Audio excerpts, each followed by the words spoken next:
Oh man, what is going on? It is Friday and welcome to the series Levels where we actually answer your questions on a weekly basis. So today, if you guys have questions, go ahead and put it in the comments. And then next week, I will be answering questions for today. Now today is actually great because we have a bunch of questions that actually have pretty short answers. So we're gonna wipe right through it pretty fast and actually give you guys some knowledge right here. And as we actually bring forth these questions that people don't know the answers to, by actually talking about them and discussing them and bringing the answers forth, we're all going to increase knowledge and rise levels in this industry. So the first question we have is, from Minerals 333, when do you use full 5-axis tool pass over 3+2 given the loose accuracy and rigidity the more axes you move? Now this is actually a really good question because people think 5-axis and you hear a lot of people online saying, that's not 5-axis, that's just 3+2. The truth is you wanna do 3+2 as much as possible and only go full simultaneous when absolutely needed. Meaning, what I mean by 3+2 is on a 5-axis, you're rotating and getting into a fixed position at an angle so you can reach a specific side of the part and get as much machining done as possible. And if you have a hole like on this side, you simply rotate, mill, and drill that hole and then keep rotating into position. Whereas 5-axis full simultaneous would be, the whole thing is contouring, all axes are moving at the exact same time. But what happens when you do that is the spindle actually can run really fast and your feed rate is crazy fast, but your table moves much slower, and in motion you lose your rigidity. So we want to lock it in place, we want to machine as much as possible, and then just in the crevices and corners of a part that you simply can't get to because there's this crazy angle on it, then you actually position it again just to get a little bit of full simultaneous, just to hit that spot perfectly. Now, 99% of parts out there are gonna be great on the 3+2. And when you're looking at the other percentage, you're talking impellers where you have these crazy fins and you just have to rotate and twist around and come back and rotate and twist around and repeat that process. And that ends up being a very long program for that part, depending on the size of it. But 3+2 is king. Only do full simultaneous when needed. All right, now remember, ask the hard questions, put it in the comments. And if you see a question that you can answer in the comments, go ahead and answer those questions right now. Now the next one I actually love because I actually struggled with this early in my career and I kept like pulling my hair out and just like these engineers, man, they just don't get it because they kept giving me these crazy pockets with small radiuses, and therefore you probably know what the question is. I'm gonna probably mess this up, but this is from Michael Wodolowski 4397. The question is, I get a lot of aluminum parts with deep pockets and small corner radiuses. For example, like pockets that are 2.75 deep with corner radiuses of 1/8 of an inch all the way down. This is always slow and painful. How would you actually handle a feature like this? I used to make a ton of microwave parts where you just had all of these different pockets with small radiuses, and you can actually hog everything down, but then it is a pain to just go smaller and smaller and smaller and smaller. But what I actually ended up doing was I just took a face mill, I face milled, made everything flat. And then to get an 1/8 inch radius, I went with a 1/4 inch drill, self-centering, coolant through, that I could just jam straight through that breaks up little chips and stuff. So it just goes straight down to the bottom. And I actually just pre-drilled all the corners, boom, boom, boom, boom. And once the holes are drilled, I'll go with a 1/2 inch or 3/4. I'll simply helical down, assuming it's aluminum and you have a lot of coolant, I'll just helical down and basically plow all the material out, go down, plow the material out, plow it, make sure all the chips are evacuated, and then come back with a 1/2 inch 4 to 6 flute tool. Come in, put some pressure, nice low RPM so you have no chatter, and actually come in, finish it, finish it, finish it, all the way down, make it absolutely beautiful. And then in the corner, you simply have your drilled hole with this little lip right there. So there's barely any material there. And that's when you come back with a 1/4 inch end mill. And then let's go with a 4 flute tool. So your core is nice and strong in there. If you go to a 2 flute, you'll be weak and have more chatter. And then we basically just drop in, then we just kind of like rough, rough, rough, and then come back, finish, finish, finish. And then when I do that corner, I just stay a few tenths off where you can't see, but it doesn't actually dig in from the finish pass. All right, so our next question is from 1320 Pass. What is the maximum percentage of total capacity, machine, personnel, and revenue that you would dedicate to one single customer?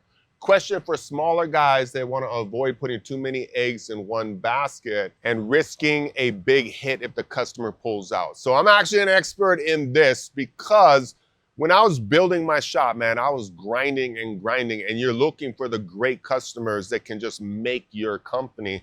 And mine was Schilling Robotics, so I stepped in. The work was amazing.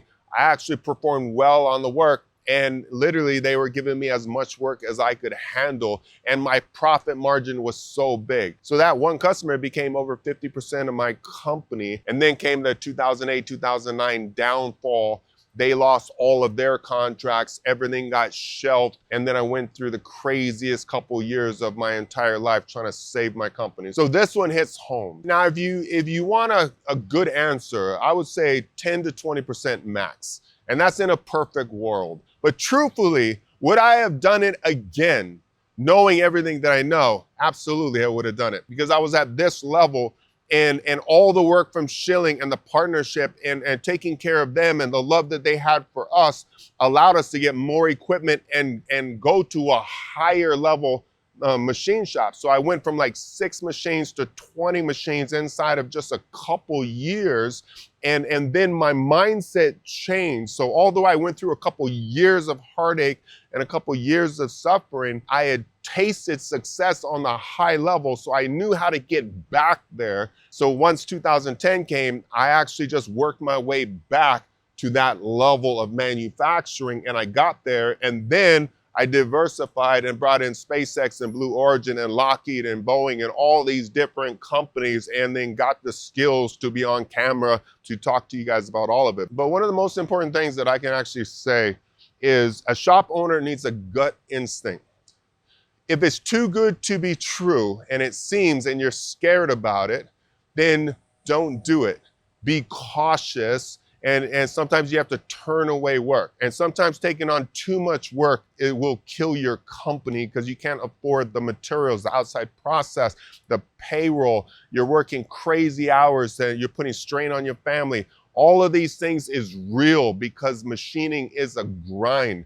But if you find a customer that actually has great work, if you actually look into that company and that industry, you see a future and you're like, this is the future, and I'm getting with them on the ground floor and they're willing to give you blanket orders, so not just a single purchase order, but they're actually breaking it up. So you're like every 6 weeks, you're delivering parts over a year, you get the right contracts, then absolutely, if I'm a small company, I might let a company like that become 30, 40% of my company, because then right there, I'm bringing peace into my life, I'm bringing stability into my shop, and I'm making good money. So when I'm making good money, I'm not thinking this is a forever thing. I'm building infrastructure on the side. I'm bringing the right team in on the side. I'm working on my sales on the side. So I'm using this company as fuel, as a bloodline, to actually increase my company in other ways,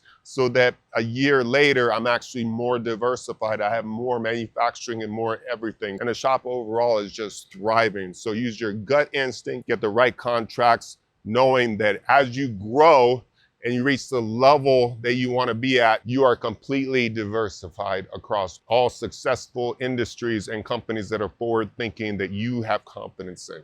All right, this is the next question, and this is long, so I'm gonna kind of summarize it. So it's from XX Lathe Attic XX.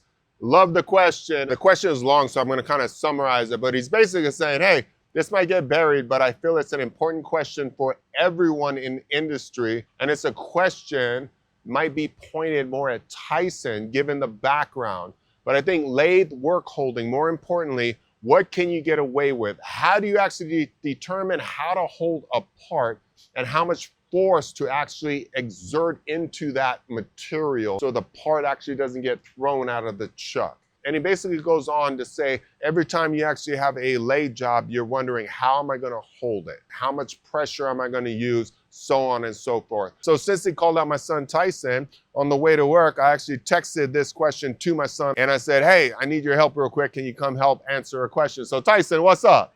What, 18 years? Yeah. 18 years working here at the company. When Tyson first came in, I put him right on the lathes because my first love was mills. I used to do both of them, but I'm like, you know, if we're gonna have a family business and I love the mills and 5-axis and all that, I need to train my son to be an amazing lathe guy. And he's far surpassed. He's the only one without haters. Like he just dissects crazy jobs and crazy machines and does it so smoothly because of that experience. I'm sure I've got haters. They can let me know in the comments. He's too much of a nice guy. So this actually is a great question, Tyson. So they're talking about like how do you determine the pressure, how to actually hold lathe parts, and like what's the secret science on that? Yeah, I do think a lot of it does come with the experience running lathes. So the more you run them, you kind of figure out what you can get away with. You kind of learn the limits as you're running more jobs. Yeah. So there are a couple of rules that I think you can follow when you're doing your setups. So for first operations where you have raw stock or you're running bar stock, I like to run serrated jaws or something with a little bit of grip. Even with the Royal collets, you can get serrated ones that can grip onto raw stock. And that just lets you get a good grip on the material because for the Op 1 stuff, that's usually where you're going to be putting a lot of your tool pressure on. You're going to be taking your heaviest cuts, and you want to make sure that bar isn't going to move at all. And also for your first operations, that's where you crank up your chuck pressure as much as you can get away with. So usually on most of our jobs before, it was like 250, 300 PSI. So you grip onto it, make sure it doesn't move, and get after it. Set yourself up for the most success on your first operations. And then when you get to your second operations on your second chuck, that's when you start looking at soft jaws. You figure out what surface you're grabbing onto. If it's a thin wall, you might be using pie jaws, or you might look at 6-jaw chucks. Basically on those operations, you start to turn down the PSI. So I would say a good starting PSI would be 150 to 200. And if you have a thinner wall, that's when you go down to maybe even 100 or lower. But you're looking for as strong as a grip as you can get away with without leaving any marks on the material or distorting it. And I think that's one of the things with pie jaws. I mean, we have a million sets of pie jaws, like some huge ones and small ones and for repeat jobs and stuff. But when it comes to pie jaws, you can cut a full diameter, where sometimes with chuck jaws, they'll actually hit in 3 places and dent the material and actually put pressure where the material, if it's like something really thin, it might bow out in between the jaws and stuff. But having aluminum pie jaws or even steel pie jaws, you can actually cut a perfect circle that'll actually encompass the entire diameter, and therefore you don't need that much pressure. So when you run thin walled stuff, 100% pie jaws, or even grabbing it internally and actually grabbing as much as possible. Yeah. Remember, there is a trade-off. You might try to do like super long jaws and stuff, but there is a trade-off because the longer the jaws are, the less kind of pressure that's getting on at the end of the jaws. So sometimes it helps having a stubbier, like a normal 1 to 2 inch set, but getting as good of a grip as you can on the inside. One other thing to think about when you're doing those second operations is what direction of cut you're doing. Because when you're not grabbing onto a part as sturdy as the first op, suddenly you want to put pressure on towards the chuck. Even if I have like a 1/4 inch that I have to take off the front of the part, sometimes I'll start by cutting the OD of the part because I'm putting all my tool pressure towards the chuck. And then at the very end, I'll do lighter cuts to face the part, because when you're doing the facing operation, that's putting more pressure on, the front of the part. So that's where your risk of like knocking the part out. Absolutely, yep. Strategy is king, so think about everything and actually work towards the rigidity of your workpiece right there. You know how this guy actually learned lathes?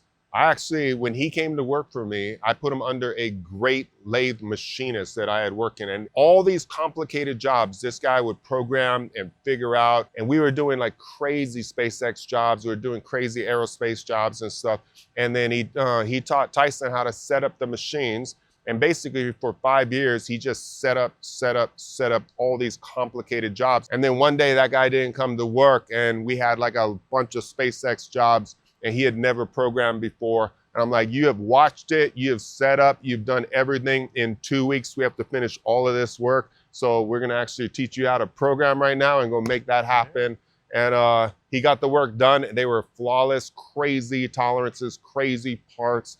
And we still have some of the parts up front. No, I tell everyone when they come in, a lot of these lathe parts up front, we used to do that. That's what we used to run, and That's some it. of the first parts I programmed. So Boom. get thrown into the fire, you learn quick. You know, if you have any more lathe questions or you want to see me back up here, let us know in the comments. In the comments, baby, levels. All right, so let's end this episode right here and make sure you guys, what questions do you guys have? Hard questions, machining, technical questions, anything to do with job shops, production facilities, automation, tooling, machining, anything, put it in the comments. We'll look at it and we'll answer as many as possible next Friday. I love you guys. Let's rise levels together, baby. Boom.